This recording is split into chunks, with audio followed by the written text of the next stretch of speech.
Hey, this is Michael Lindsay from Vital MX. We're out here at Paris Raceway today to test the 2023 Kawasaki KX250. The bike sitting behind me doesn't aesthetically look that different. It is the middle generation of this current KX250, but Kawasaki has still brought a host of changes to it, trying to balance the bike out a little bit more, improve the suspension, get more power out of the bike, and change where it is applied. So jumping into those changes, starting with the motor, we're starting at how the air gets into the engine and how they're combusting it. The air boot is different on this bike. They've changed the second injector from being applied above the air boot to below. So it's allowed them to raise the intake track and get a straighter shot into the motor. When we were able to hold up the two air boots side by side, it's a no-brainer why they changed this. To just, again, get the efficiency of the air. By dropping the injector down below, they've also changed the angle at which it injects the fuel into the air stream and the type of spray nozzle and pattern they're using, just to, again, get a better tumble, the way it shears the fuel coming through, and just better atomize the fuel and air getting into the engine. As we go into the cylinder head, they've slightly changed the intake valve angle by, I believe it's 1.5 degrees, and they've actually strained it out a little bit. They're trying to get it where when the valve, or they brought it more back to center, so when the valve opens, it isn't as close to the cylinder wall, so the air and fuel coming in are able to more evenly disperse around the valve and get into the engine. They've also decreased the intake valve by 1 millimeter. And beyond that, we have a couple other hosted changes for engine performance, such as new ignition mapping, a longer head pipe. We also have some transmission gear ratio changes. They've made first and second gear longer to make them more usable in aggressive situations, be able to rev the bike out farther and get it into that next gear better. All this ties into an engine that makes better torque from low to mid and makes more horsepower mid to top. It's overall really nice spread on their own chart. We don't have an exact figure, but it definitely looks good on a comparison scale. A couple cool things about these engine updates. They had Mitch Payne from Pro Circuit here, and he shared that the air boot that comes production on the 23 is in a lot of regards better than the one on the race team that they have 6 generations into and a lot of money into. So big hats off to Cowie apparently on that part. He also mentioned that the transmission ratios are highly derived from some stuff they've done with the race team and have recommended. And he also complimented the team quite a bit on the intake valve change and angle. He said all of it is stuff that is definitely going to assist them even at their racing level. On the track, yes, the power is just better everywhere. We've got more pickup, more response on low to mid RPMs. We have way better mid to top. And I mean, last year the Cowie 250 was a rever. The more you screamed it, the more rewarding it was. And they've just increased that whole power range now. Now, the interesting thing I found is the transmission ratio changes. They are very good, but also slight negative in some situations. Again, we have a first gear that's way longer and a second gear that's way longer. So the positive is they each pull into each other farther. Second pulls way better into third gear. There isn't as much of a gap down a big straightaway or off the start. When you go from second to third, you don't feel like a lugging point. You get into the meat of third.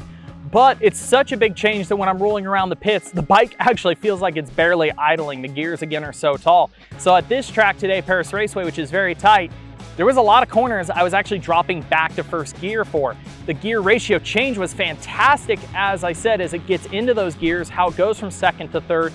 But I ended up still wanting a little bit more just low end feel, and I wanted to pull the gears back a little bit. So I actually went up a tooth today from 50 to 51 teeth on the rear, and to me that was fantastic. We got the best of both worlds. It has really good punch off the bottom in second. I can lug it into the corners and I'll pick up, but even with going up a tooth, it still has way better pull into third gear than the old engine did.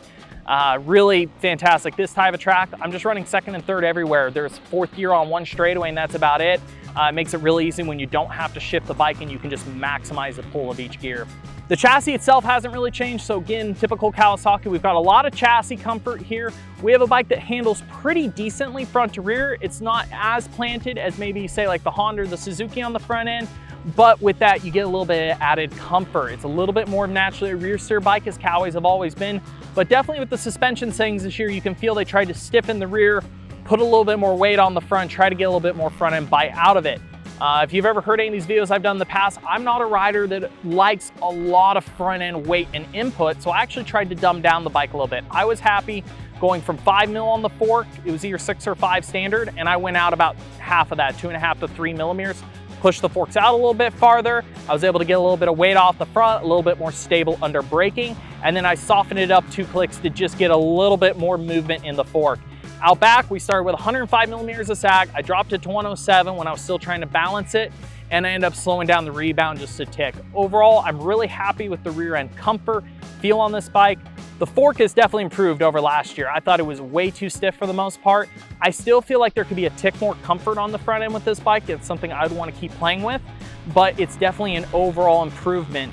Last year, I went from a bike that was chopper to this year a bike that had maybe a little too much front end weight on it, and that's mostly what I chased this morning, was finding that balance point with the bike. Other than that, with the ergonomics, like I said, the foot pegs are back 3 millimeters. That helps a little bit. The Kawi 250 kind of felt a little cramped maybe in past years.